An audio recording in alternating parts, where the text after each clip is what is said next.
aceptar, Sí. pero si hay alguien que aceptar, yo lo acepto tranquilamente. Así que te dejo Bueno, tranquila. sí, no hay ningún problema. Bueno, entonces, les seguía contando. Entonces, ¿qué era el tema así? Bueno, hablamos de insuficiencia respiratoria, ¿no? Entonces decían que, digamos, la definición, ¿no? ¿Qué tipo de insuficiencia respiratoria tenía? Bueno, después pedía diagnóstico de enfermería y pedía acciones de enfermería. Y en una de uno de los casos también pedían problemas potenciales. Que la verdad es que nosotros nos habíamos abocado tanto a estudiar respiratorio que de los otros temas no, la verdad que no sabíamos mucho. O sea, la tuvimos que repilotear porque no sabíamos mucho. O sea, a lo que yo voy es que ustedes tengan en cuenta esto, que de todos los temas sepan diagnósticos de enfermería, acciones de enfermería y problemas potenciales, sí o sí. Porque si es escrito, sí o sí esas son dos preguntas que van de cajón, ¿sí?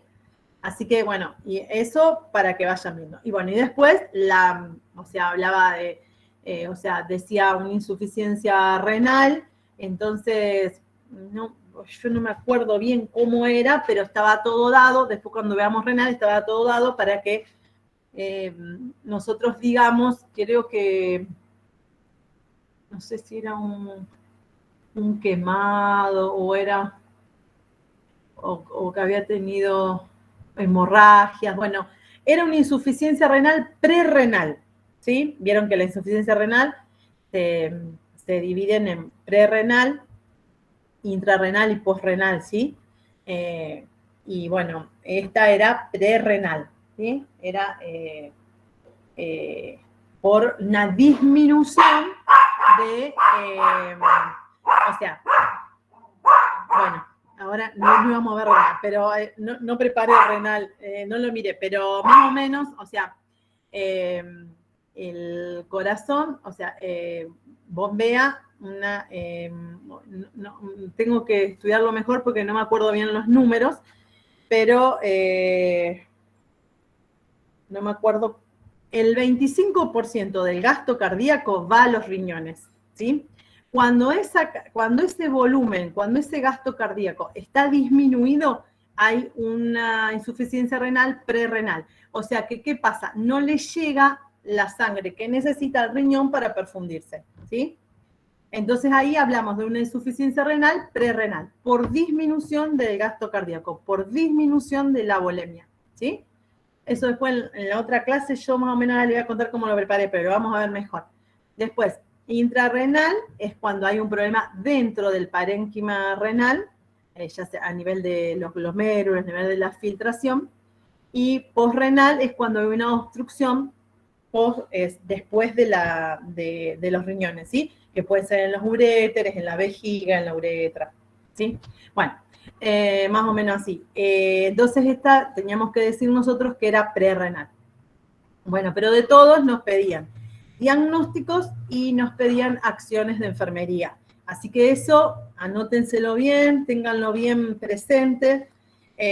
Yo tengo algunos, pero no tengo de todas, pues ya les digo, eso fue un punto flojo, pero a lo mejor este año también habrán dado más, entonces eso ténganlo bien clarito para poner diagnósticos de enfermería.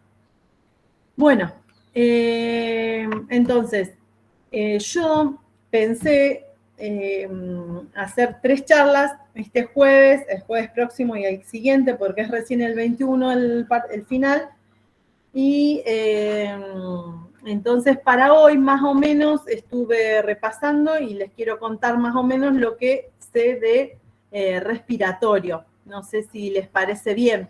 Yo había pensado en la próxima clase que veamos cardíaco y renal, y en la otra puede ser abdomen, sepsis y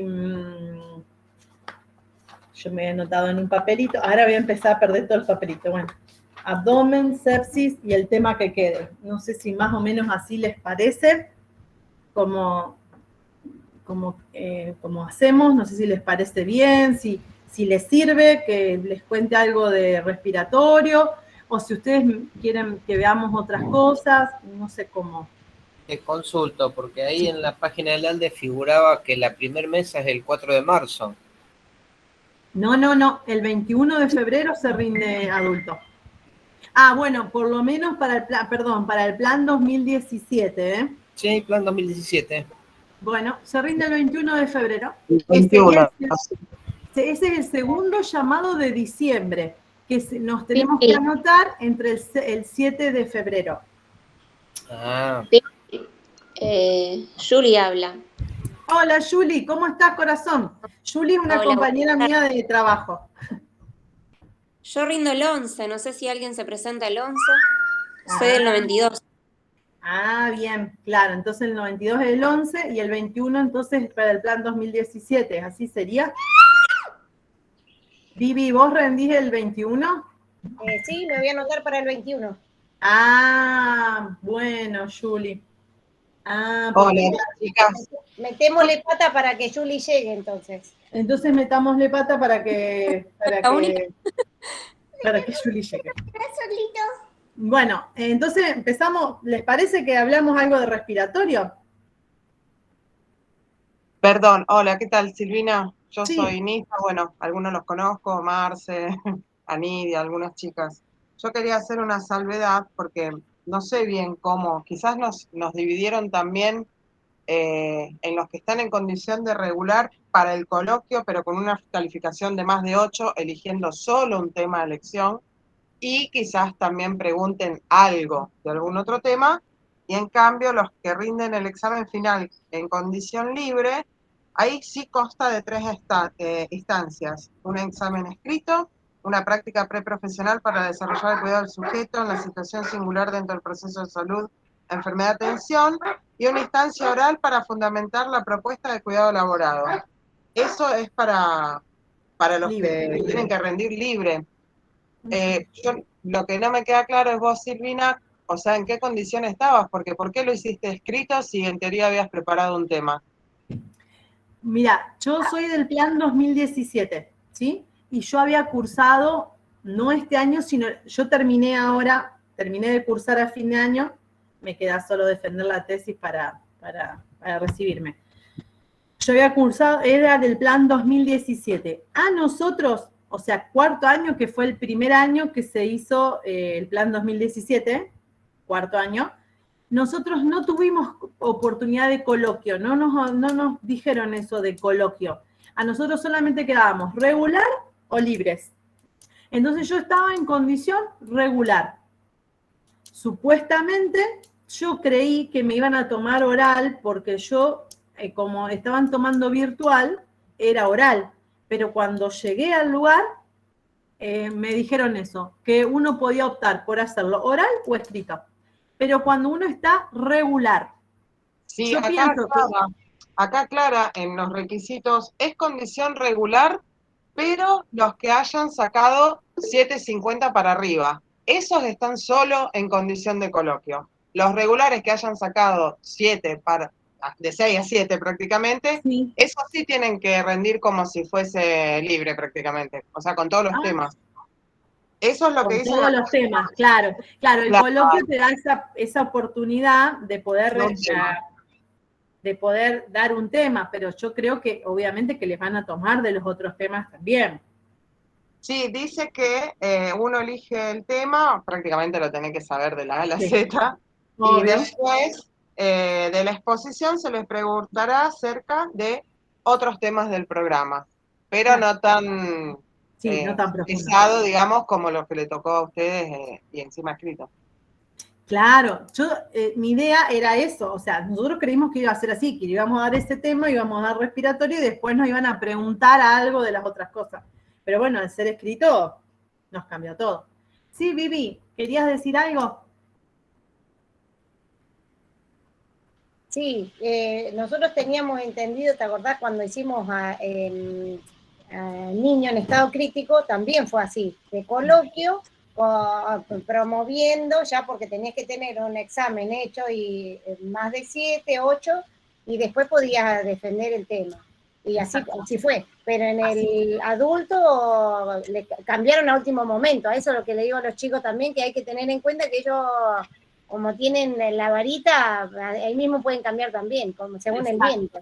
Exactamente. A nosotros no nos permitieron esto del coloquio en cuarto año. Este año sí lo permitieron, así que no sé. Lo que sí, seguramente que si es coloquio, obviamente que tienen que presentar un tema, y en condición libre debe ser más complicado el examen. Pero bueno, nunca imposible, ¿no es cierto? Me parece a mí. Sí. Pero bueno. ¿Tenés idea, Silvi, si también podemos elegir los temas de los seminarios, como por ejemplo síndrome de HELP o algo así? O temas de la primera unidad que corresponden a la atención del paciente y la familia, o vamos más a TEC, ACV, y respiratorio y renal. ¿Tenés idea? No. Yo no te sé decir porque la verdad que yo no... Vos decís en la condición de coloquio. Sí, como claro, para la elección de un tema. Para mí, o sea, yo no tuve esa opción, pero me parece a mí que para rendir un coloquio tendrías que, creo que deberías de elegir un tema principal, respiratorio, cardio, abdomen, y después de última, si, no sé, elegís respiratorio, podés hablar de la insuficiencia respiratoria tipo 2 y hablar de enfisema o bronquitis crónica.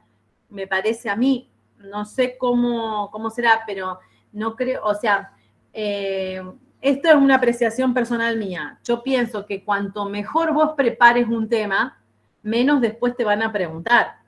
Sí, o sea, de hecho, y son bastante exigentes, así que sí. Claro, son exigentes. Nosotros preparamos respiratorio, que si yo quieren les cuento acá cómo lo preparamos todo, y lo habíamos preparado completo, todo. Empecé por la fisiología, porque, bueno, si quieren les cuento entonces un poquito de respiratorio, así ya empezamos y para que les cuento yo lo que yo fui viendo, y ustedes me van diciendo si les sirve, si quieren repasar otra cosa, vamos viendo. Yo les cuento mi experiencia, lo que yo hice. Preparamos respiratorio, ¿cierto? Bueno, entonces, yo hace 15 años que cursé el primer nivel, o sea que hace de los 19 años que soy enfermera. Entonces, como yo comencé la facu de nuevo en cuarto año, yo la fisiología respiratoria no la tenía clara. Entonces yo empecé viendo primero un poco de la fisiología respiratoria para después ver la insuficiencia respiratoria tipo 1 y tipo 2, porque si no es imposible entenderla. Hay que más o menos tener un pantallazo. Que es como a nosotros nos dieron la clase. Bueno, Vivi, ya saben, nos dieron un power y primero nos hablaron de la parte fisiológica, de la fisiología respiratoria y después de la patología. Así más o menos, a grosso modo, les cuento más o menos las cositas que yo fui viendo para que ustedes vean si les puede servir o no. Quizá ustedes lo saben ya, pero bueno, yo les cuento mi experiencia. Entonces, yo primero empecé con la parte fisiológica del sistema respiratorio. Bueno, que a nosotros en los parciales que nos tomaron en Multiple Choice nos preguntaron todo, eran unos parciales muy difíciles. Para mí el examen final fue mucho más fácil que los parciales, mucho más fácil. El examen parcial eran Multiple Choice y eran muy de detalles. Y en el examen parcial sí pidieron mucho de la fisiología respiratoria. Capacidad pulmonar, hemoglobina, ácido base, acidemia, o sea, las características, los signos de una persona que tiene acidosis, una persona... Nos preguntaron mucho de fisiología en el parcial. En el final, no. Había que solamente definir la insuficiencia respiratoria tipo 1 y ahí yo le puse, obviamente, porque era el que más sabía, ahí en la primera puse mucho, pero no preguntaron nada de eso. Pero bueno, más o menos más si van a dar oral, más o menos hay que tener una idea.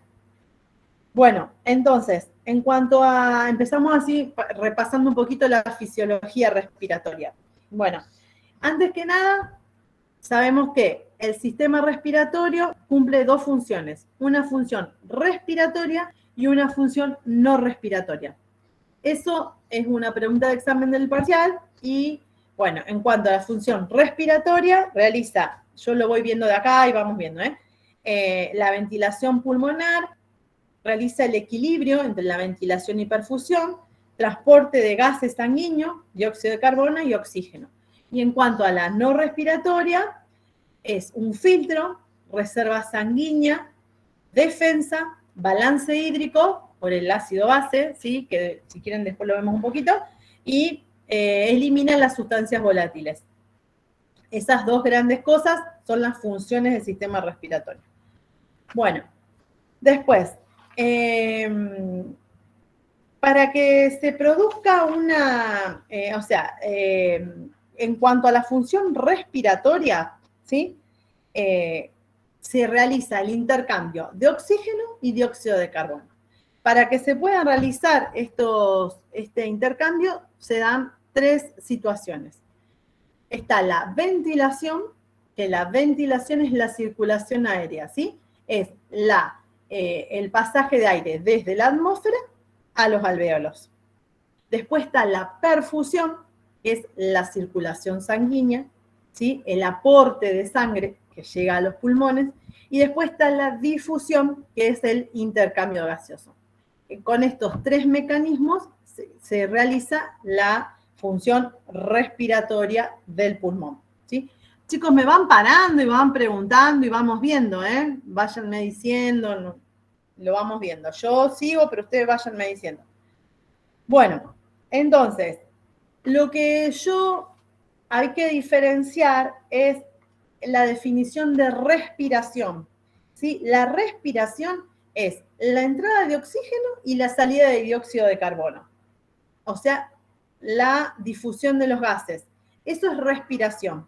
Ahora, el proceso respiratorio es el proceso del intercambio gaseoso, o sea, por la ventilación, difusión y perfusión, ¿sí? Porque esa también fue una pregunta. Bueno,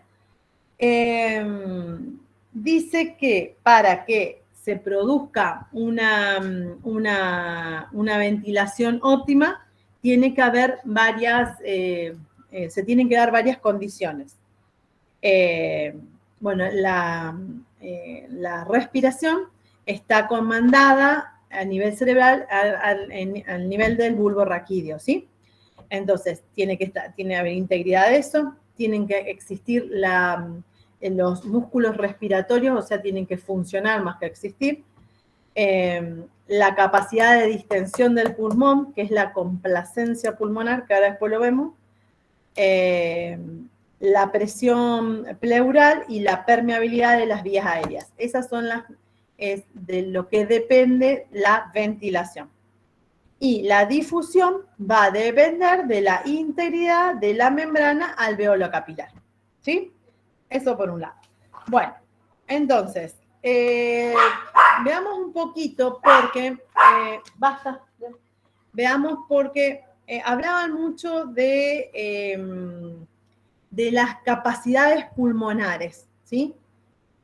Entonces, primero tengamos en cuenta que el sistema respiratorio, ¿sí? Está compuesto. Esperen que vamos a ir viendo acá. Entonces, el sistema respiratorio, tenemos la nariz, ¿sí? Tráquea, se divide en dos bronquios, bronquio derecho, bronquio izquierdo, ¿sí? Después, esperen que lo vamos viendo acá, porque lo tengo bien anotadito, ¿sí? Se divide en bronquio derecho, bronquio izquierdo. A partir de la división del bronquio derecho y el bronquio izquierdo, después hay 7 divisiones de bronquios que tienen cartílago. Después de la 7ª división, vienen los otros 14 que son bronquiolos que tienen músculo liso, ¿sí? Que tienen un diámetro menor de 1 milímetro, ¿sí? Así se va armando el árbol, ¿sí? ¿Se entiende? Vamos, sí, Cuando nosotros, la unidad funcional, diríamos, del pulmón, que se llama el acino, que es donde realmente se realiza el intercambio gaseoso, es en los bronquiolos respiratorios, conductos alveolares y alvéolos, ¿sí? Recién ahí, en esa unidad alveolar, esa tiene la membrana capacitada para poder lograr la difusión de los gases. Todo el resto, de ahí para arriba, el aire va a entrar, pero todo ese aire que va a estar adentro de todo el sistema respiratorio no va a realizar la hematosis, no se va a producir el paso de gases a través de ninguno de esa parte del árbol respiratorio. Solamente se produce la hematosis en los acinos respiratorios, que son bronquiolos respiratorios, conductos respiratorios y alvéolos, ¿sí? Eso me pareció importante que más o menos lo tengamos en cuenta. Bueno, entonces, hablaba de las capacidades pulmonares. Eso fue una pregunta que era una de las más, como que era un poco complejo el tema. Bueno, miren, es así. Nosotros, yo acá le quería hacer un dibujito, pero no sé si lo podemos ver. Ustedes ahí no pueden ver, ¿no? ¿Ven ahí? ¿O se ve muy chiquito? Sí, se ve, es una onda. ¿Se ve? Bueno. En cuanto a yo no sé si esto, yo se lo estoy diciendo, es como muy obvio para ustedes, o quieren que pasemos a otra cosa, o yo fui lo que yo aprendí, pero no sé si les parece bien que lo veamos, o... Yo sigo, Silvi, vamos. Está más o menos, ¿les parece? Sí. Aparte, ahora viene la parte que... Sí. ¿Les parece que Está sigamos así, o les parece que esto es muy obvio y... No, está bien. ¿Está bien? No, pero está bien que lo diga también porque quizás los compañeros que miren después la clase les sirve todo.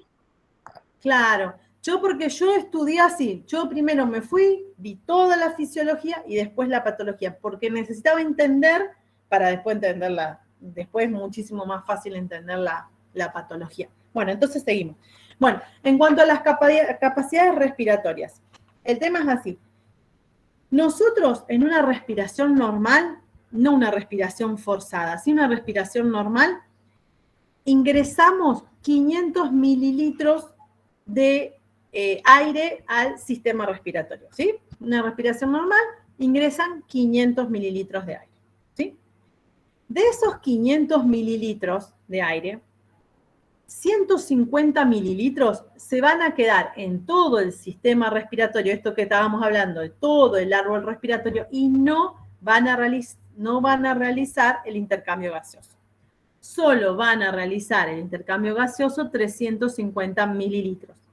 Eso es muy importante tenerlo en cuenta porque después va a estar enganchado con el coeficiente de ventilación-perfusión, que es importante saberlo también. ¿Bien? Bueno, bien. Entonces, nosotros en una respiración normal, no forzada, no pensada, ingresan 500 mililitros de aire, ¿sí? Bueno, si nosotros hacemos una inspiración forzada, nosotros podemos ingresar hasta 3.000 mililitros de aire, ¿sí? Si nosotros hacemos una expiración forzada, sacamos lo máximo de aire, podemos expirar hasta 1.000 mililitros de aire, ¿sí? Entonces, teníamos 500, si inspiramos fuerte, una inspiración forzada, 3.000, una expiración forzada, 1.000. Y después va a quedar un volumen residual, que es de 1.200 mililitros, que ese volumen no se va a poder sacar nunca de los pulmones. Por más que nosotros expiremos, nunca podemos sacar ese volumen de los pulmones, ¿sí? Eso va a estar en todo el árbol respiratorio y adentro de los alvéolos. Porque se acuerdan que los alvéolos en la expiración siempre queda aire, nunca se va todo el aire, porque si se va todo el aire se colapsan, se produce una atelectasia, ¿sí? Los alvéolos siempre quedan abiertos con una cantidad de aire. Eso es el volumen residual. Entonces, las preguntas eran, ¿cuál era la capacidad vital? Nos preguntaban, ¿sí? Bueno, entonces la capacidad vital, ¿cuál va a ser? Va a ser el volumen corriente que nosotros tenemos, más el volumen inspiratorio forzado, más el volumen expiratorio forzado, esperen, más el volumen expiratorio Más el circulante. No, la capacidad vital es el corriente más el expiratorio más, o sea, el corriente que son los 500 más los 3000 más los 1000. Así vivir. ¿Sí? Sí, el así mismo. circulante serían los 500, lo que vos me decís son los 500. Sí, 500, Excelente. de 3000 de reserva inspiratoria y reserva expiratoria 1000. 4500. 4500. Excelente. Esa, bueno, así uno haciéndose la idea del esquemita es fácil, ¿sí? Después, dicen la capacidad inspiratoria. ¿Cuál va a ser? Y la capacidad inspiratoria va a ser el volumen circulante más lo máximo que yo puedo inspirar, que serían 3000, ¿sí? 3500. La capacidad expiratoria, ¿qué va a ser? Siempre el volumen corriente más lo máximo que yo puedo expirar, que son 1000. Así que serían la capacidad expiratoria, el volumen residual, esperen, que serían 2200, ¿sí? 2200. ¿Podrías repetir lo último de la capacidad inspiratoria y la capacidad expiratoria? A ver, se los repito leyéndolo para no hacerlo. La capacidad inspiratoria es el volumen corriente, o sea, los 500, más el volumen residual inspiratorio, ¿sí? El que hacemos fuerza, que serían 500 más 3000, 3500, ¿sí? Después tenemos la capacidad expiratoria, ¿sí? La capacidad expiratoria dice que es el volumen residual más el volumen de la residual expiratorio. Ese volumen residual era el que vos dijiste, son 1200 que nunca salen, que siempre están dentro del sistema respiratorio. Excelente. Vivi, ¿y acá no hay que agregarle el volumen corriente? No, porque es expiratorio. Expiratorio, nada más. Listo. Entonces nos da 2200. ¿Está? O sea, los 1200, los 1000 que nosotros hacíamos en la expiración forzada, más los 1200 que teníamos siempre adentro del sistema respiratorio. ¿Estamos de acuerdo? ¿Sí? Bien. Y después dice la capacidad pulmonar total, que es la suma de todos, ¿no? Son los 500, o sea, la capacidad vital, que son los 4500, más el volumen residual, que son los 1200, o sea, nos da 5700. O sea, lo sumamos a todos, ¿sí? 3000 más 500 más 1000 más 1200, ¿sí? Todo, esa sería la capacidad pulmonar total, ¿sí? Bueno, ¿qué pasa acá?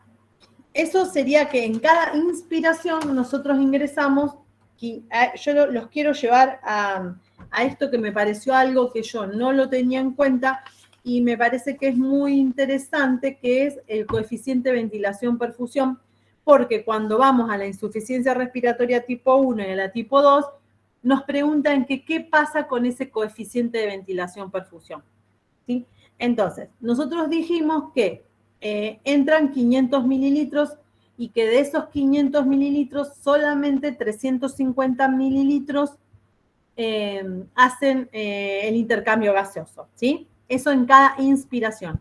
Si nosotros a eso lo multiplicamos por 12, que sería la frecuencia respiratoria que toman como base, ¿sí?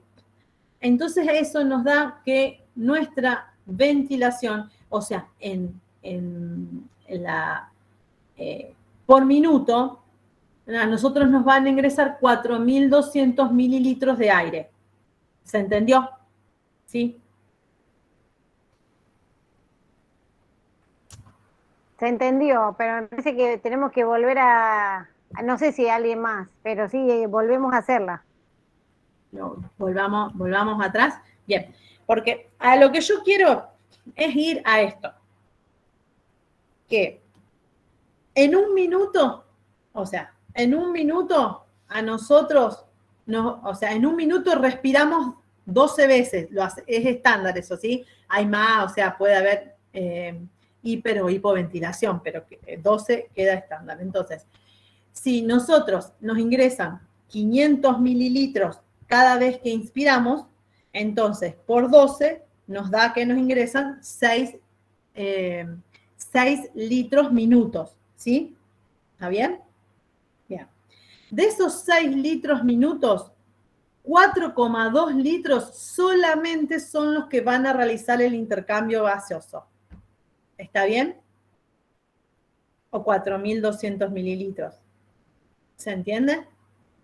Sí, sí. Bien, excelente. Bien. Entonces, nosotros después hablamos, en varias ocasiones nos hablan del coeficiente ventilación-perfusión.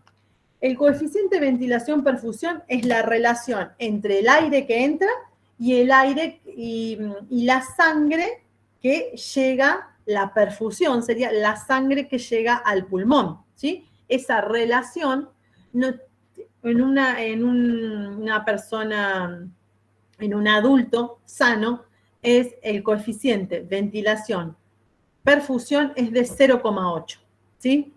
¿De dónde sale? Eso es lo que yo no sabía, bueno, y es lo que aprendí, por eso les quiero compartir esto. ¿De dónde sale ese 0,8? Sale de dividir la ventilación, que dijimos que era 4.200 mililitros, sobre la perfusión, que son 5.000, esperen que eran 5.200, sí, que son 5.200 mililitros, o sea, llegan 5.200 mililitros minuto al pulmón, ¿sí? En un adulto normal, sin ninguna patología. Entonces, si nosotros dividimos 4.200 dividido 5.200, nos da 0,8. Y ese es el coeficiente de ventilación-perfusión normal. Tiene que ser 0,8. ¿Sí? Bueno, entonces, cuando nosotros tenemos una alteración de ese coeficiente ventilación-perfusión, de acuerdo a la alteración que tengamos, o sea, si hay problema en la ventilación o si hay problema en la perfusión, va a ir cambiando ese número, ¿sí? Por eso, si quieren, lo llevo a insuficiencia respiratoria tipo 1. Yo no sé si les hago mucho lío así de llevarlos o después lo vemos, sino que les quede ese índice de ventilación, perfusión, y lo vemos cuando veamos insuficiencia respiratoria, porque si no por ahí lo llevo y en medio lío. Lo que sí, tengamos en cuenta que en una, esperen que vamos a ver eso, o sea, esperen que les voy a comentar esta. Una consultita, Silvina. Sí, decime. ¿Este 0,8 de ventilación-perfusión es una velocidad o también corresponde a mililitros? No, es mililitros minutos. Ah, bien, bien. Bien, es mililitros minutos. Espera que te voy a chequear, ¿eh? Porque Claro, son las dos cosas, minutos. claro. Mililitros Sí. minutos, claro, porque Exactamente. la ventilación y la perfusión. Gracias. Excelente. Son la cantidad de aire que entra en un minuto y la cantidad de sangre que llega en un minuto al pulmón. Sí, mililitros Gracias. minutos. Sí, son ambas, digamos. Exactamente. Ese coeficiente es muy importante y en todos lados lo piden. Por ejemplo, le dicen la insuficiencia respiratoria tipo 1, ¿está aumentado o disminuido el coeficiente? La insuficiencia respiratoria está aumentado o disminuido. En la 2, en la bronquitis es una cosa y en el enfisema es otra cosa. Y es re fácil darse cuenta, porque ahora yo se lo explico, después va a ser fácil darse cuenta, porque ¿qué pasa? Sí, nosotros lo que tenemos es que la ventilación está disminuida, entonces, ¿cómo va a estar el coeficiente? Bueno, después lo vemos en la insuficiencia respiratoria, me parece, porque se les va a hacer un poquito de lío. No sé, quieren que, como quieran, díganme, no sé. Y si ya está en el tema, no sé. Estamos en el como tema. te- Bueno, sí. mira, el tema es así. Entonces, ustedes piensen que si la ventilación está disminuida, nosotros tenemos 4.200 sobre 5.200, ¿sí? Nosotros digamos, por ejemplo, que si la ventilación está disminuida, si hay un problema en la ventilación, o sea, el numerador va a ser más chiquito, ¿sí? O sea, en lugar de entrar 4.200 mililitros de aire, pongamos que entran 500, ¿sí? No sé, hay un broncoespasmo, no entra aire, ¿sí? Entonces, en vez de 4.200, entran 500. Entran 500. Dividido los 5.200 de la perfusión, porque no hay problema de perfusión del pulmón, el coeficiente de ventilación nos da 0,096. O sea, disminuye, ¿sí? O sea, si hay un problema en la ventilación, si lo que está disminuida es la ventilación, el coeficiente ventilación-perfusión va a disminuir, ¿sí? ¿Está? En la insuficiencia respiratoria tipo 2, chao mamá, estoy en la clase. En la bronquitis crónica, nosotros ¿qué tenemos? La bronquitis crónica es, o sea, las glándulas están hipertrofiadas, ¿sí? Esperen que lo vamos a ver. Hay una hiperplasia de las glándulas, lo que va a generar mucho moco. Hay una metaplasia de las mucosas, o sea que los cilios están disminuidos. Y entonces el grosor de la pared bronquial está disminuida. ¿Qué pasa a la bronquitis crónica? Entra menos aire del que debería entrar. No entran los 4.200 mililitros de aire. Por lo tanto, en la bronquitis crónica, el índice de ventilación-perfusión va a estar disminuido, ¿sí? En cambio, en el enfisema, ¿qué pasa? En el enfisema, bueno, la fisiopatología del enfisema, ¿qué es? Normalmente está dado en un gran porcentaje, es por la nicotina, ¿sí? La nicotina se va depositando en las paredes de los alvéolos. O sea, cada alvéolo tiene una circulación, a cada alvéolo llegan capilares, ¿sí? Esos capilares llega con sangre carboxigenada, pasa el dióxido de carbono al alvéolo y del alvéolo pasa el oxígeno. Cada uno de los millones de alvéolos, ¿sí?, que forman el acino, está, ¿cómo se llama? Está irrigado por la circulación pulmonar, cada uno de los alvéolos. En el enfisema, ¿qué pasa? Las partículas de nicotina se apoyan en los alvéolos, eso produce una inflamación y produce la ruptura de las paredes alveolares. Y se forman lo que se llaman las famosas bullas, ¿sí? O sea, se forma como un alvéolo gigante, ¿sí? Cada uno de los alvéolos se va rompiendo y se hace una bulla.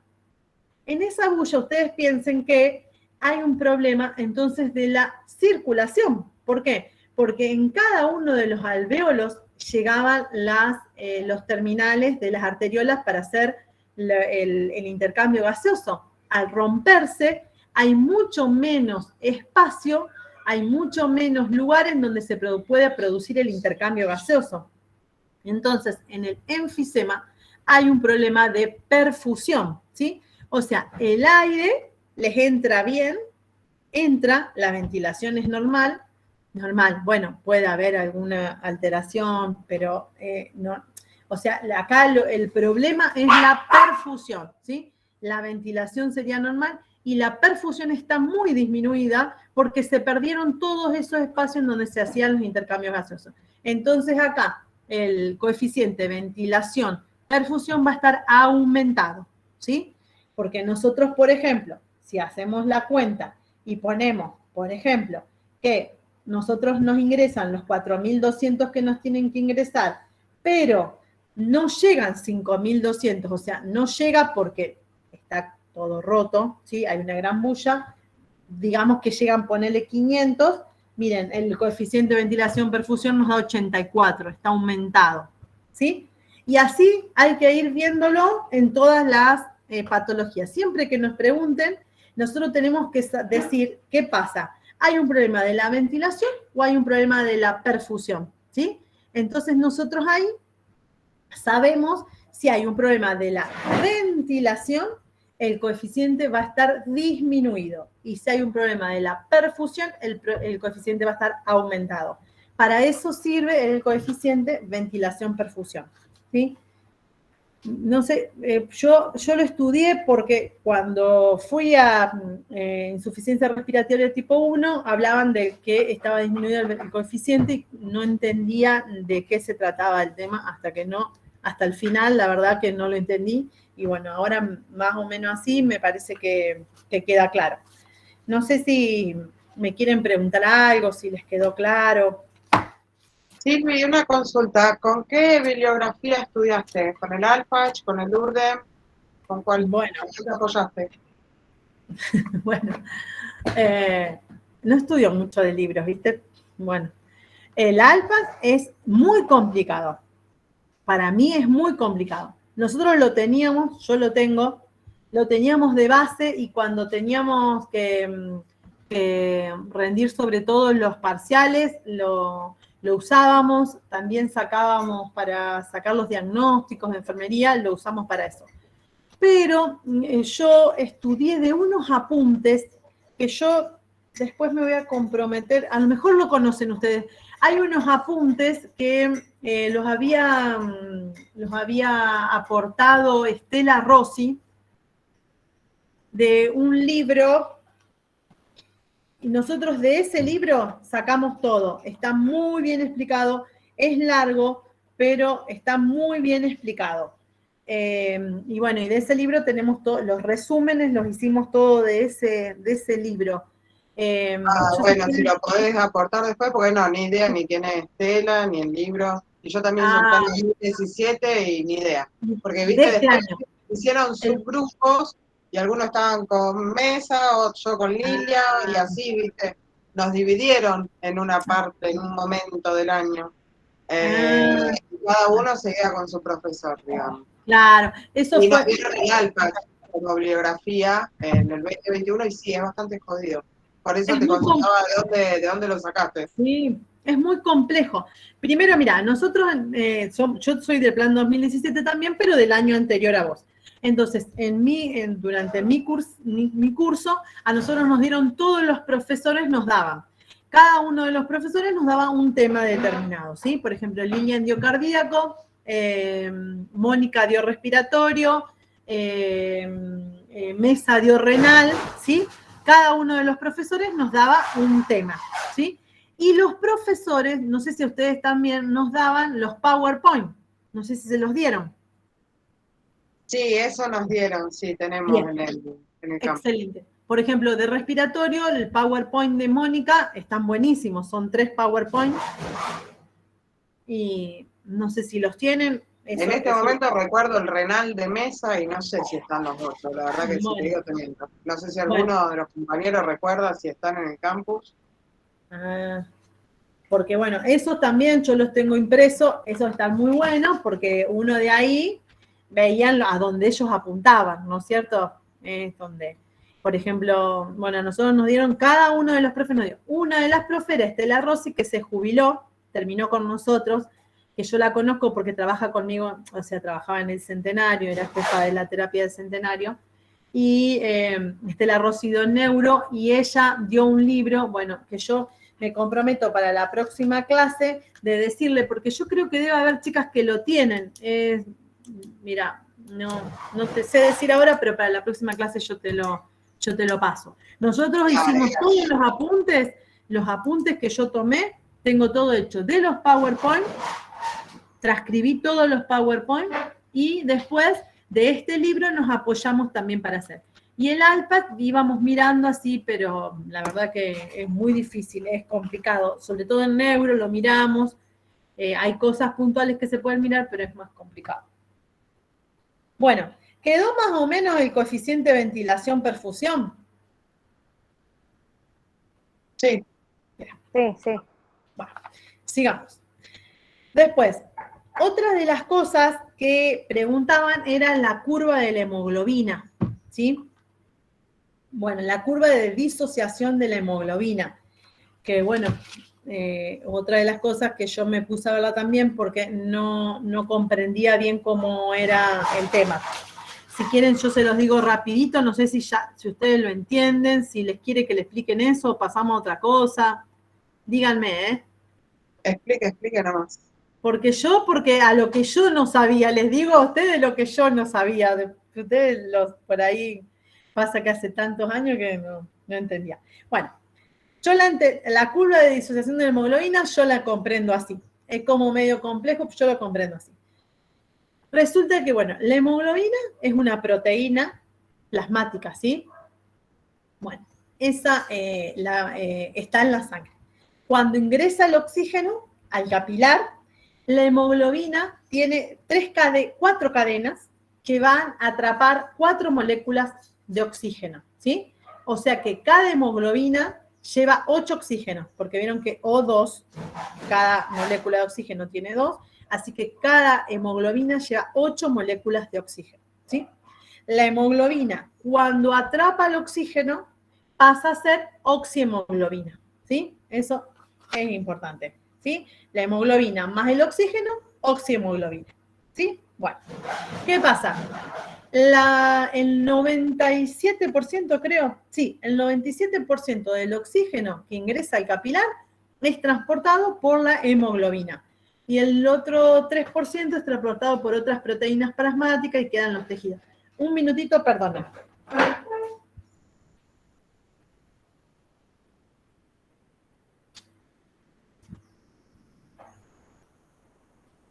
Perdón, ¿eh?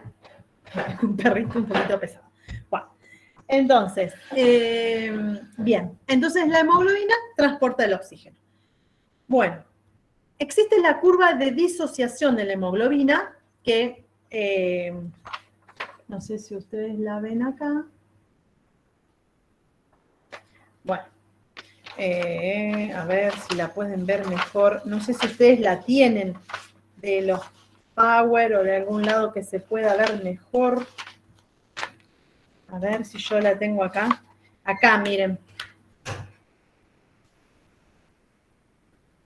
Esta es la curva de disociación de la hemoglobina, ¿sí? Esa, ahí, ¿sí? Que las coordenadas sería la presión de oxígeno es una de las coordenadas y otra es el porcentaje de saturación de la hemoglobina, ¿sí? Pero miren, yo se la hago fácil. Yo la hice fácil así, el tema lo hice así fácil. ¿Qué pasa? La hemoglobina atrapa el oxígeno, ¿sí? Va a los tejidos periféricos. ¿Qué tiene que hacer? Tiene que ceder ese oxígeno a los tejidos para que las células funcionen, ¿no? Bueno, cuando la hemoglobina atrapa el oxígeno, va a los tejidos y cede el oxígeno, esa condición normal de atraparlos y cederlos da una determinada curva, ¿sí? Bueno, hay condiciones fisiológicas, que ahora se las nombro, en donde la hemoglobina tiene mayor afinidad por el oxígeno, o sea, se queda con el oxígeno y no lo cede a los tejidos, y entonces decimos que la curva de disociación de la hemoglobina se desplaza hacia la derecha, o sea, baja, ¿sí? Y hay otras condiciones fisiológicas en donde la hemoglobina tiene mayor afinidad por desprenderse del oxígeno. Y entonces ahí la curva de disociación de la hemoglobina se desplaza hacia la izquierda, ¿sí? O sea, dependiendo de factores fisiológicos, la hemoglobina va a tener mayor o menor tendencia a ceder el oxígeno a los tejidos. ¿Se entendió? Sí. Sí, Silvi, vamos. ¿Se entiende? Más o menos. Sí, perfecto. Es como explicado así como bastante simple, pero yo lo simplifiqué así. No sé si les parece, si alguien quiere decir otra cosa, si les parece que es así o no. Yo lo entendí así. Entonces, ¿qué pasa? Decimos que, entonces, cuando la curva se desplaza hacia la derecha, la hemoglobina tiene menor, esperen, para que no les haga lío, el oxígeno, no sé si se los dije así antes, pero lo voy a leer, el oxígeno, la hemoglobina tiene menor afinidad por el oxígeno, ¿sí? Libera el oxígeno, ¿sí? Se los dije así o se los dije al revés, no importa. Bueno, cuando No, va así dijiste, a la derecha libera, entonces bueno, baja, sí. eso, cuando va a la derecha, larga el oxígeno. Ajá. Y para cuando pasan esas, o sea, lo normal sería la curva normal, ¿sí? Que ceda a los tejidos la cantidad normal de oxígeno.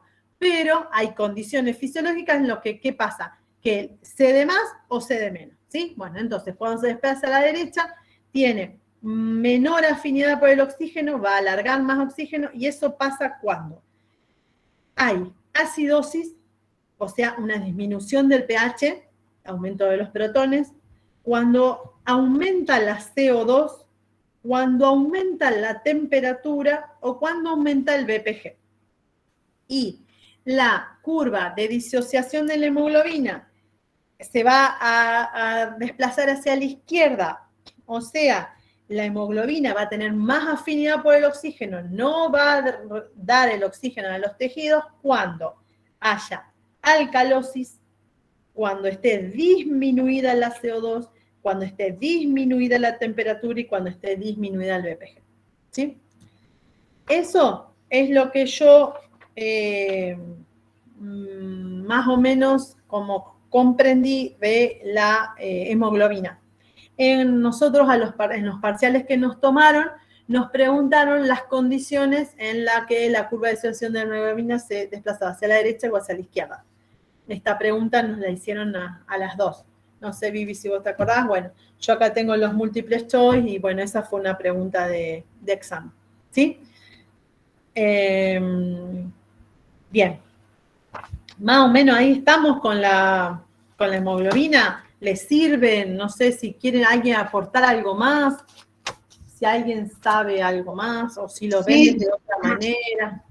No entendí qué dijiste, alcalosis, disminución de CO2, disminución de temperatura, y lo último. Lo último es el BPG. El BPG, eso? bueno, eso. El BPG es en realidad, no lo sé bien, porque nosotros se lo preguntamos a la profe y como que no nos supo explicar muy bien.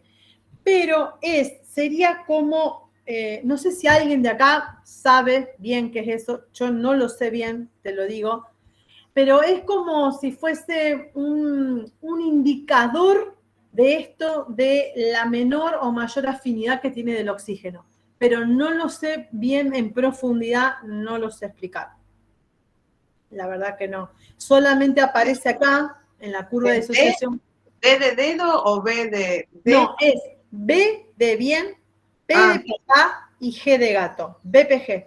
A lo mejor después lo tendríamos que ver.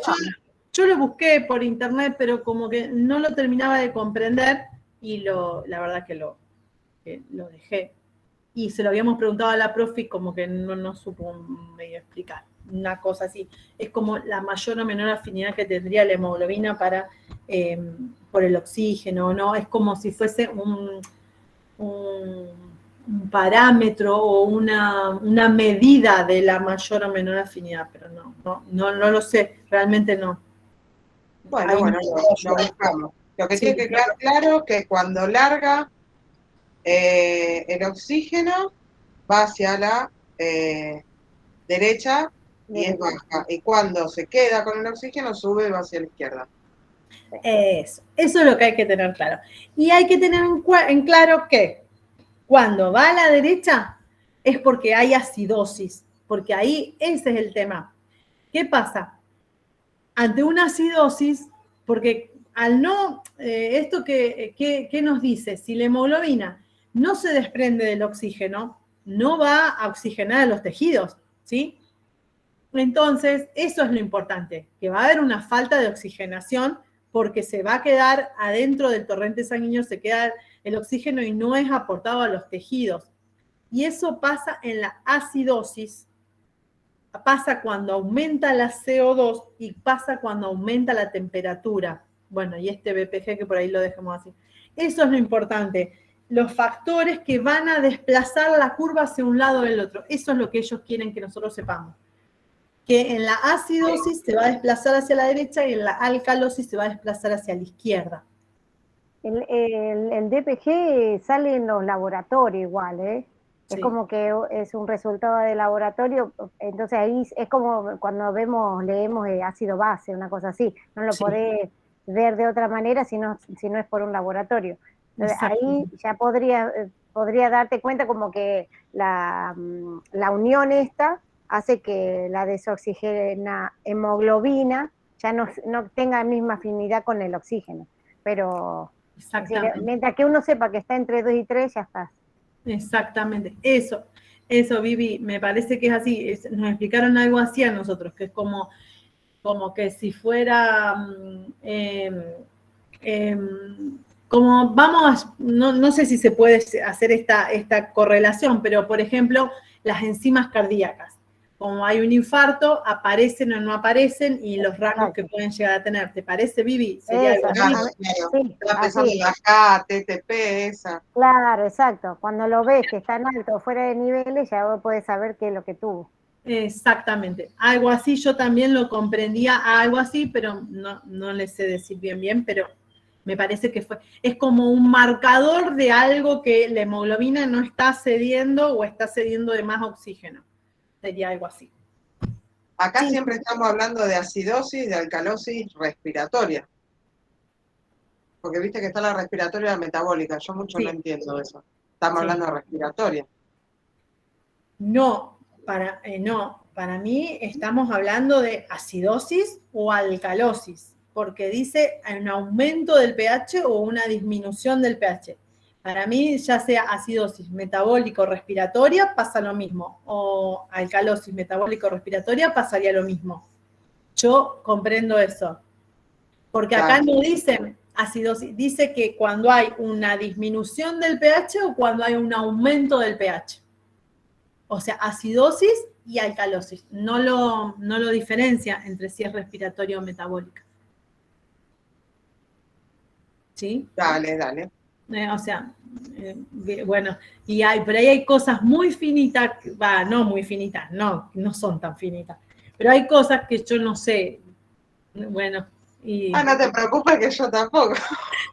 Claro, y vos sabés que cuando uno va estudiando todo esto, a mí me encanta, adulto, cuando va estudiando, por Dios, hay muchas cosas que no sé, que eran obvias, que las tenía que saber, y como que te da vergüenza no saber cosas que... Pero estamos todos en la misma condición, aprendiendo todos los días algo. Mirá, si tuvieras un libro en la cabeza. Claro, bueno. Vivi, aparte si fuésemos profe, viste que yo la tenía re clara, pero bueno. También es de tanto repetirlo y tenerlo visto, ya es como que un tema muy trillado, pero después, cuando llegas a captar mejor, es como que ya está. No sé si todo el mundo está trabajando y todo el mundo está en adulto y todo el mundo está en respiratorio, porque viste ahora es como que también ahí depende de dónde estés, en qué área. Exactamente, Vivi, por ahí la gente que está en terapia a esto lo maneja mucho mejor, ¿viste? A esto del pH y de todo esto lo maneja mucho mejor. Yo todo el tiempo yo le contaba, o sea, durante las clases, los médicos venían y decían, sí, tienen la CO2 de tanto, no sé, tiene una CO2 de 80, y, o sea, a mí personalmente, el estado ácido-base, los valores, a mí me cuesta mucho retener los valores. Y los valores como que siempre los tengo que estar recordando porque me cuesta, qué sé yo. Bueno, ahora si quieren veamos un poquito de ácido-base, cosas, yo le digo nociones básicas, ¿eh? No sé si ustedes saben más, o Vivi, vos podés ayudar. Yo le digo nociones básicas. Lo que yo me aprendí, que me agarré de eso y es lo único que sé. Pero cada vez que lo tengo que ver, lo tengo que rever porque me olvido. ¿viste? Como que uno todo el tiempo tendría que estar en su trabajo. Yo creo que en las terapias de adultos lo manejan más, esto del ácido base. Entonces, si estás todo el tiempo viéndolo, es más fácil. Pero bueno, si no, uno te vas olvidando. Cuando lo lees, lo retomás, pero bueno. Si quieren, vemos un poquito, es lo último, me parece, de ácido base, que es importante también saberlo, y ya pasamos, si quieren, a la insuficiencia respiratoria. Miren, yo de ácido base sé lo siguiente, y ustedes aporten el resto de las cosas. Yo sé que el pH, ¿qué va a indicar? Indica la concentración de iones de hidrógeno, ¿sí? O sea, el pH nos habla de la acidez de una solución, ¿sí? Entonces, el pH normal para el organismo, en cual las células pueden funcionar correctamente, es entre 7,35 y 7,45, ¿sí? Si disminuye el pH, o sea, si tenemos menos de 7,35, ¿qué pasó? Aumenta la concentración de ácidos. Se hace más ácida la solución, nos vamos a la acidosis, ¿sí? En cambio, si el pH es mayor a 7,45, disminuye la concentración de protones, disminuye la concentración de ácidos y nos vamos a la alcalosis, ¿sí? Hasta ahí estamos. Bien. Bueno, después, los valores normales, bueno, los tenemos que saber, que es la CO2 35,45, eso es lo que más sabemos siempre, y el bicarbonato entre 22 y 26, eso es lo que más sabemos. Después tenemos los valores del sodio, del potasio, del cloro, que yo los tengo anotados, cada vez que lo tengo que hacer los miro porque no me acuerdo, pero bueno, habría que saberlos, ¿no? Bueno, hay que saberlo bastante. El sodio sí me acuerdo siempre, 135, 145, pero los otros como que me cuesta un poquito más. Bueno, entonces, en cuanto a la acidosis, yo tengo la siguiente mnemotecnia. Vieron que hay acidosis metabólica, respiratoria, alcalosis metabólica y respiratoria. Bueno, lo que nosotros tenemos que saber para decir, sí, o sea, nos dan un resultado de laboratorio, nos viene un ácido base. Para decir si el paciente está en acidosis, en alcalosis metabólica o respiratoria, tenemos que saber el valor del pH, el valor de la PO2 y el valor del bicarbonato, ¿sí? Esas son las tres cosas que nosotros tenemos que saber para determinar qué tipo sería el estado que está el paciente. Después hay otras cosas que son los buffers, pero así como más simple, diríamos, para simplificar la cosa. Entonces, yo tengo la mnemotecnia esta. Si nosotros decimos que estamos en acidosis, el pH está disminuido, ¿sí? O sea, hay menos de 7,35, ¿está bien? Y si estamos en alcalosis, el pH está aumentado, hay más de 7,45. Bien. Entonces, mi mnemotecnia es la siguiente. Cuando nosotros decimos que hay acidosis metabólica o alcalosis metabólica, las flechitas van siempre para el mismo lado. A ver, vamos con la metabólica. Acidosis metabólica. ¿El pH está aumentado o disminuido? Acidosis. Disminuido. Disminuido. Entonces, la PCO2 está disminuido, el bicarbonato está disminuido. ¿Sí? En cambio, en la alcalosis metabólica, ¿el pH está aumentado o disminuido? Aumentado. ¿Sí? Sí, aumentado. Aumentado. Entonces, la PCO2 está aumentada y el bicarbonato está aumentado. O sea, esa es la mnemotecnia para acordarse de en qué estado estamos. No sé si les sirve. En cambio, en lo respiratorio, si nosotros estamos en acidosis, el pH está disminuido. Y la CO2 y el bicarbonato aumentados. Están al revés. Y en la alcalosis respiratoria, el pH está aumentado y la CO2 y el bicarbonato disminuido. ¿Se entiende? En la respiratoria, el pH, la CO2 y el bicarbonato están en lo contrario del pH. Y en la metabólica van todos para el mismo lado de las flechas. ¿Se comprende?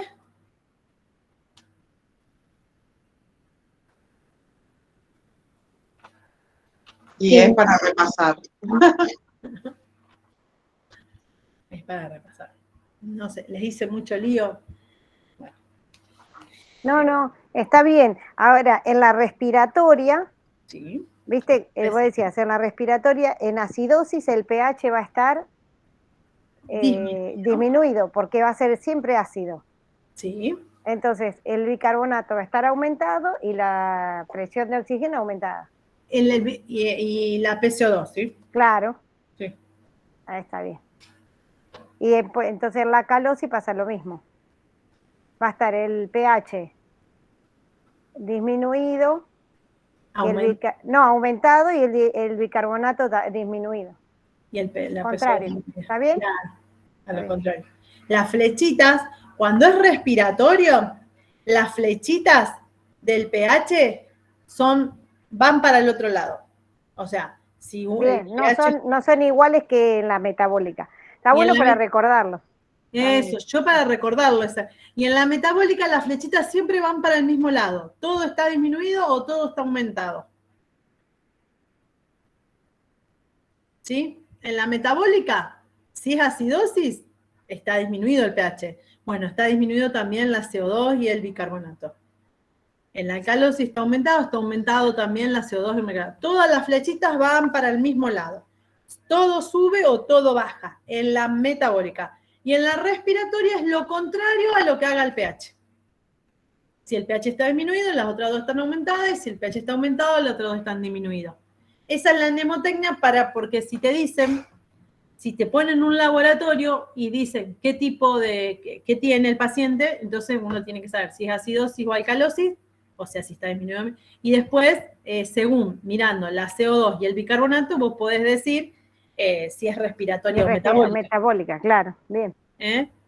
Bueno, esa sería la mnemotecnia que yo tengo. Bueno, yo no sé si se hizo medio tarde. Por Dios, 1 hora y media. ¿Por qué hablo tanto? Bueno, no importa, escuchen. Les quiero decir, vamos a hacer rápido lo de la insuficiencia respiratoria. Bueno, miren. Entonces, esa es la parte de la fisiología más o menos del sistema respiratorio, que hay bastante más, pero no importa. No hacemos a tiempo, señor. Entonces, de insuficiencia respiratoria. La insuficiencia respiratoria puede ser de tipo 1 o de tipo 2. La de tipo 1 es parcial, es hipóxica, pero no hipercárnica, ¿sí? En cambio, la de tipo 2, o sea, no hay aumento de la CO2, ¿sí? Y la de tipo 2 es global, es hipóxica, hipercárnica y cursa con acidosis respiratoria, ¿sí? Esas son las dos grandes definiciones de la insuficiencia respiratoria, ¿sí? Tenemos dos. Bueno, ¿cuál es la definición de insuficiencia respiratoria? Esa hay que decirla porque la dicen 1000 veces y hay que saberla de memoria, va. La insuficiencia respiratoria aguda es la incapacidad del sistema respiratorio para mantener los niveles normales de PO2, que son 100 milímetros de mercurio, PCO2, que son 40 milímetros de mercurio, para un adulto sano, en ausencia de shunt intracardíaco, alcalosis metabólica o bronconeumonopatía crónica. Esa es la definición de la insuficiencia respiratoria. ¿Sí? Después se divide en tipo 1 y tipo 2. La tipo 1, entonces dijimos que es parcial. ¿Qué pasa? En la tipo 1, ¿qué va a pasar? Hay un pulmón sano en la que se le va a asociar una patología respiratoria y lo va a descompensar, ¿sí? Pero sobre un pulmón sano. En cambio, en la tipo 2, la global, ¿qué pasa? El pulmón ya está dañado, ¿sí? Puede tener bronquitis crónica, EPOC, enfisema. Enfisema, excelente. a ese pulmón dañado se le asocia una patología respiratoria y lo descompensa, ¿sí? Esas son las dos grandes diferencias que hay entre la tipo 1 y la tipo 2, ¿sí? Bueno, les digo acá yo el resumen que yo les hice para hacer un poquito más rápido.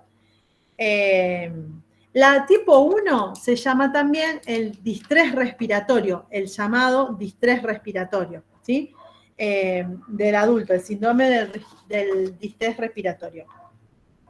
El síndrome del distrés respiratorio tiene signos que son característicos, que la nemotecnia es agrie, es agudo, esperen que las tengo que ir leyendo, agrio. Entonces, es agudo,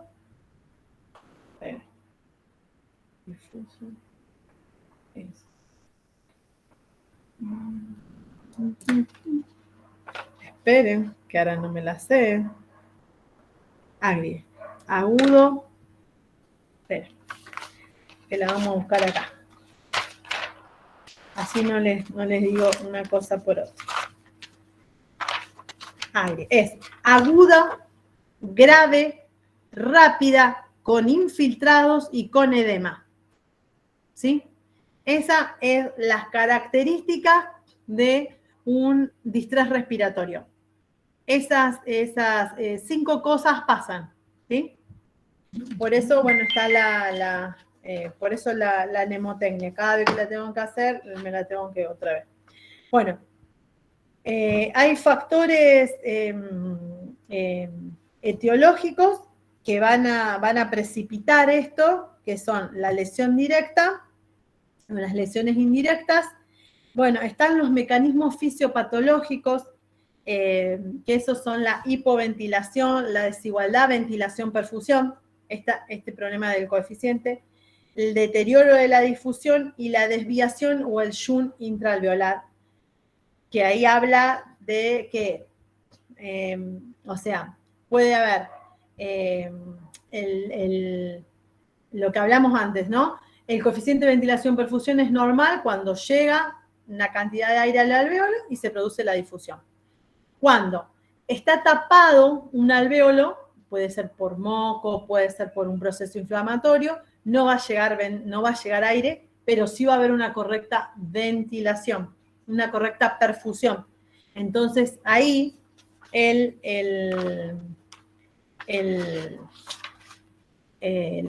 coeficiente va a estar disminuido, ¿sí? Y después, otra cosa que puede pasar es que llegue una correcta cantidad de aire, pero, por ejemplo, por un émbolo esté cortada la circulación, que eso es lo que le llaman el shunt alveolar, que ¿qué pasa? El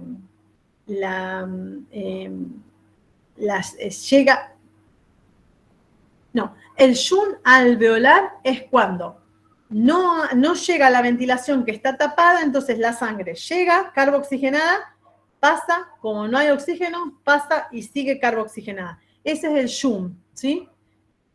¿Qué pasa? Pasa y no se puede oxigenar. El otro, cuando la circulación está cortada, tampoco se puede hacer el intercambio, y el índice, el coeficiente ventilación-perfusión dice que tiende al infinito, porque no se puede hacer. O sea, ustedes piensen que en el coeficiente, si nosotros ponemos la ventilación, que por ejemplo serían 4.200, dividido 0, eso no se puede hacer, ¿sí? Es infinito, por eso dicen que es infinito el coeficiente ventilación-perfusión, ¿sí? Bueno, esos son los mecanismos fisiopatológicos por los que se producen los problemas respiratorios, ¿sí? Pueden ser, ya le digo, por una hipoventilación, por todos esos procesos se puede provocar la insuficiencia respiratoria. Después, en la fisiopatología del distrés, esto es bastante complejo, no sé si a ustedes se los explicaron bien. A nosotros tenemos un PowerPoint, pero es como bastante complejo. yo lo simplifiqué de la siguiente manera. O sea, en el distrés pasan, la fisiopatología del distrés pasan dos cosas. Pasa a nivel pulmonar y a nivel sistémico, ¿sí?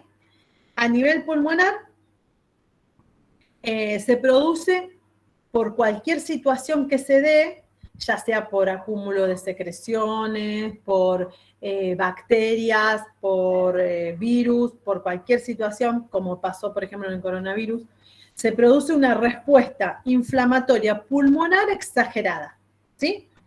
Bueno, esta respuesta pulmonar exagerada va a activar el sistema del complemento, ¿sí? La activación del sistema de complemento es que van un montón de glóbulos blancos, todos basófilos, sinófilos, van al lugar, ¿sí? Eso van a provocar toxinas anafilácticas, ¿sí? Y el éxtasis leucocitario, o sea, van a ir todos los glóbulos blancos al lugar. Imagínense que hay una bacteria. Van todos los glóbulos blancos al lugar, esos van a empezar, estas bacterias van a empezar a segregar toxinas inflamatorias. Esto va a provocar radicales libres tóxicos. Todo este proceso va a producir un edema severo de todas las células alveolares. Entonces, ¿qué pasa? Hay un distrés porque no se puede hacer el intercambio gaseoso, porque está todo el alvéolo con todo este proceso edematizado, está lleno de todo esto, de todas estas, o sea, no, la membrana alvéolo capilar no puede dejar pasar el oxígeno y el dióxido de carbono como correspondería, ¿no? Eso pasa a nivel del pulmón. Y a nivel sistémico, dice que estas toxinas anafilácticas que se van a segregar, que son la citoquina y la interleuquina, todas esas,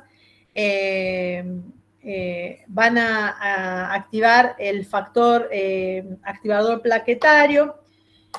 El factor activador plaquetario va a provocar una liberación de histamina, que es una hormona, que es un vasodilatador muy potente, y esta histamina produce la activación de la cascada de la coagulación. Esto produce la formación de trombina, la trombina genera fibrinógeno y el fibrinógeno lo transforma en fibrina. ¿Y qué pasa? Se quedan todos los alvéolos fibrosados y por eso se da el distrés. Esto es difícil, o sea, es difícil. A mí me resultaba... Pero lo explicaste re bien, ¿eh? Lo expliqué bien. Me quedó muy bien. A mí me costó mucho, yo lo leí, lo escribí un montón de veces, pero más o menos tomadito de los pelos, más o menos sería así. Yo, si quieren, después les paso mis apuntes, no tengo problema. Bueno, esa sería más o menos la fisiopatología del distrés respiratorio. Bueno, obviamente que el distrés respiratorio sí aumenta, porque dice que es hipoxémico, pero no hipercárnico, pero bueno, si aumenta la hipoxemia, ¿qué hace? Manda la información de que hay hipoxia, entonces, ¿qué hace? Se produce hiperventilación, ¿sí?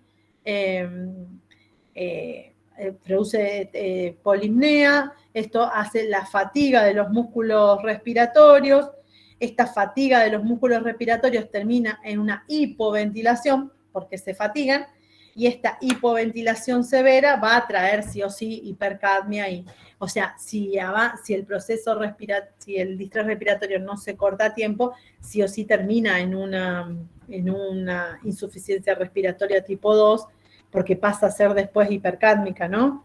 Y bueno, y pueden necesitar la asistencia mecánica respiratoria, ¿para qué? Para reclutar los alvéolos, ¿sí? Bueno, y de acá lo que preguntaron eran las acciones de enfermería, que son mantener la vía aérea permeable, administrar la cantidad de oxígeno necesaria para tener una oximetría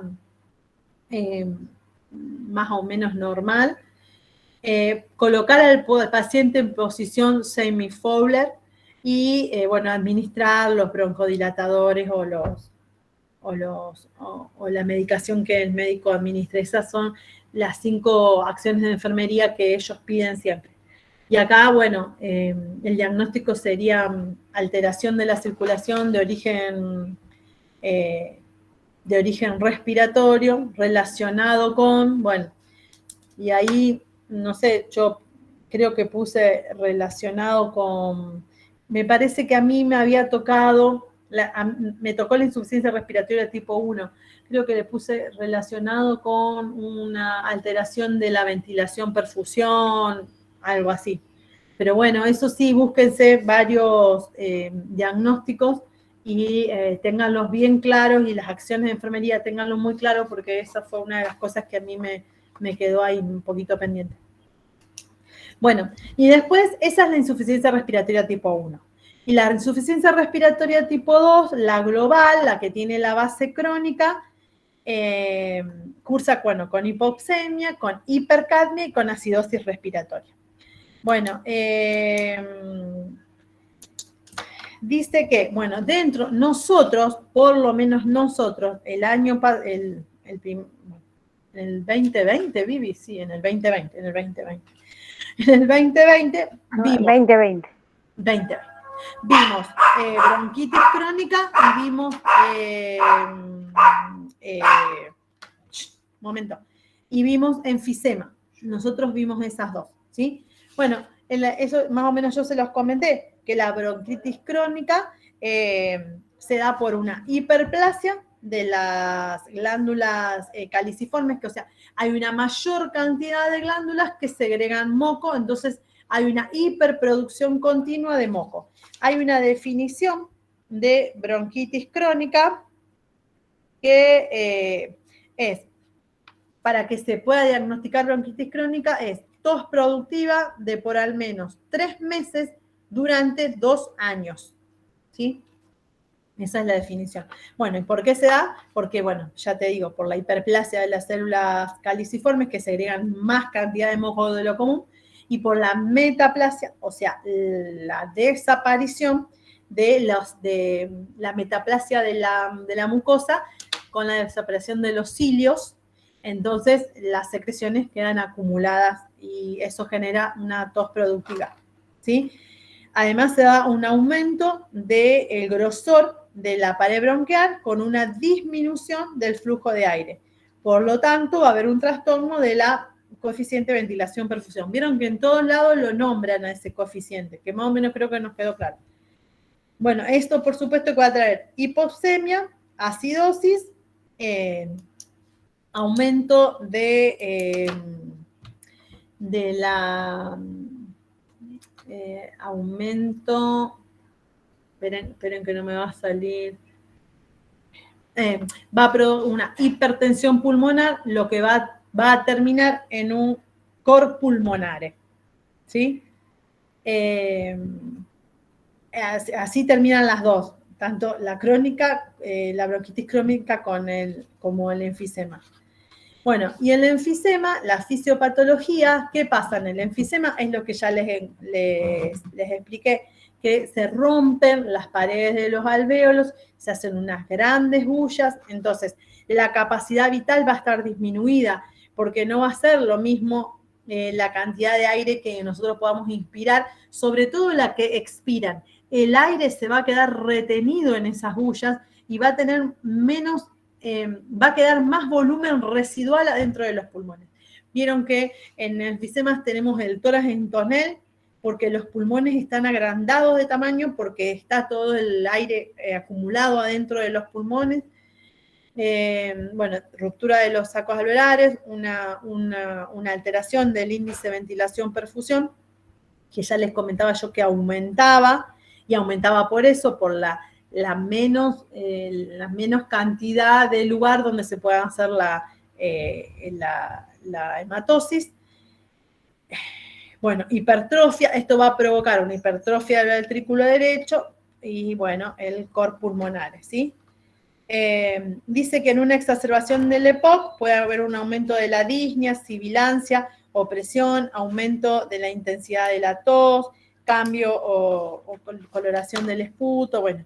Y el tratamiento, aumentar la permeabilidad vía aérea, nebulizaciones, corticóides, antibióticos, bueno, y la asistencia mecánica respiratoria. Bueno, más o menos 1 hora y media estuve. Bien, un repantallazo dimos, me parece. ¿Eh? Me parece, no sé si les sirvió, si por ahí a lo mejor yo les dije Mira, cosas. le tengo que preguntar a Nisa, que es la primera que se va a tirar la pileta. Nisa, Vamos, Por Nisa. supuesto, todo sirve. Yo por lo menos, o sea, que todavía no trabajo en salud, o sea, estoy re cruda con todo, así que escuchar esta clase fue un placer porque realmente no recuerdo nada de lo que vimos en mayo del año pasado. Para rendir ahora tengo que empezar de nuevo, tengo que elegir un tema y bueno, a mí me cuesta un montón porque no estoy en la salsa todavía, así que todo, yo fui tomando apuntes de lo que decían y seguramente por eso también le preguntaba las bibliografías para ver si después volviendo a leer o escuchando, viste, voy entrelazando algo más, pero es siempre grato escuchar a alguien que ya lo hizo y que sabe más, lógicamente. Así que les agradezco. Bueno, yo los que les pueda ayudar, ya les digo, les repito que puede haber cosas que yo no sé, y las cosas que yo no sé, yo entro en internet, veo videos y como que me las explico a mi manera, y como que yo las simplifico, como la hemoglobina, como el estado ácido base, lo simplifico. En un momento del estado ácido base, cuando tenemos la acidosis metabólica, varias veces hablan de el anion gap, el anion gap elevado o el anion gap normal. Eso si quieren después en otra, se los explico después, que eso es lo único que más o menos le agregué, y eso por ahí lo tienen en cuenta. Y después, bueno, es más o menos lo que les di un pantallazo de lo que yo estudié y de lo que yo preparé, más o menos había preparado este tema. Así que, bueno, si les sirvió. Y Nisa, si, pedile los apuntes, Nisa, decile que pase los apuntes. Claro. Vamos a hacerle bullying. A ver, si querés, Vamos a hacerle bowling. si te parece, Silvina, te escribo acá por el chat o te lo digo así a vos, mi número de teléfono y los apuntes que tenga, las bibliografías o lo que quieras mandar, yo esto lo mando al grupo, por lo menos de adultos que tengo yo. Si otra de las compañeras que está acá también quiera darte su número para pasar, porque como te digo que nos dividieron en grupos diferentes con cada profe, por ahí la info no les llega a todos, pero bien o mal, la información nos la estamos pasando hasta en grupos de planificación, o sea que hay gente de todos lados. Que después la podemos seguir compartiendo para quien le interese. Así que no sé si te lo anoto por acá por el chat, te lo digo. Decímelo que yo acá tengo anoto, decime. Dale, 341 581 7700. Lo que vos tengas para mandar, que te parezca que es importante o relevante para estudiar, mándamelo y yo lo paso a los grupos. Bueno, yo si quieren les voy a pasar, les voy a escanear porque yo de cada sistema, nosotros de cada sistema hicimos resúmenes, hicimos mapas conceptuales. Buenísimo, que pueden servir de guía para... Claro, por ejemplo, el renal, ¿no? Yo tengo así, ¿no? No sé si puede ver. Ahí, ¿no? Sí, bueno, se ve que hay un mapa conceptual, pero no se distingue que está escrito. Entonces, pero bueno. nosotros de respiratorio tengo el resumen de lo que yo hice. Y después de cada uno de los otros, nosotros hicimos, yo digo nosotros porque estudié con Fernanda, con mi compañera. Hicimos mapas cuadros sinópticos, ¿no? Y con flechas para más o menos ubicarnos en lo que teníamos que estudiar. De respiratorio es lo que más sé, les digo. El resto yo lo estudié y ahora en las otras clases, si quieren, lo vamos viendo. Tenemos hecho los resúmenes, tenemos hecho los mapas conceptuales y yo si quiere, si a ustedes les parece, yo les digo todo lo que yo sé y espero que les sirva, que no pierdan tiempo. Pero bueno, todo lo que yo sé, lo que estudié, yo se los digo todo y después yo voy a escanear los cuadros sinópticos, entonces los voy a mandar por WhatsApp y después ustedes se los pasan. Ustedes que son de este plan, ¿no la conocen a Natalie Molinari? Me suena Natalie Molinari, sí. Bueno, porque ella trabaja conmigo, yo trabajo en la Neo Centenario, trabaja conmigo, bueno, y ella estuvo... Sí, o sea, si podés sacarle fotos que se llegue a leer los cuadros conceptuales, los mandás por WhatsApp y Listo. nosotros nos encargamos de compartirlo. Y después esta grabación va a quedar, ¿a dónde? Que preguntaban los compañeros para saber decirles. Ay, los chicos del ALDE, eso, a lo mejor se fue este chico. Esto, Ahí dice Alde Rosario. sí, que por esto eso lo organiza el centro de estudiantes. Ellos son los que organizaron todo, los que están grabando y todo. Yo pienso que debe estar en la página del ALDE. Sí, Pero- es un canal de YouTube, no sé, porque estamos todos medio con la tecnología dado vuelta, pero debe haber un canal Sí. de YouTube o algo así, porque los chicos que no pudieron ver la clase preguntaban a dónde lo iban a subir. Claro. Así que le Si digo que quieren miren yo- el Facebook del ALDE y que le consulten a los chicos del ALDE dónde lo van Del a subir. ALDE, porque si quieren yo después en la próxima clase le pregunto bien a Laura, que es la que ella que me convocó para hacer esto, y les pregunto bien dónde, pero vieron que estaba publicado la charla, bueno, seguramente que tienen que ahí en la página o sea, el Instagram del ALDE, pienso que la charla tiene que estar, que tiene que estar ahí. Pero Dale, de todas dale, maneras yo en la próxima clase se los digo. Entonces, bueno, si quieren nos encontramos el jueves que viene a las 19 y vemos si quieren cardíaco y renal, ¿les parece? Bueno, Dale. Si Sí. te parece a vos y tenés un minutito, ya que vamos a trabajar renal y cardíaco, ¿qué es lo más relevante o lo importante que te parezca como para que nosotros también vayamos, porque el tiempo Excelente. nos está Sí. corriendo?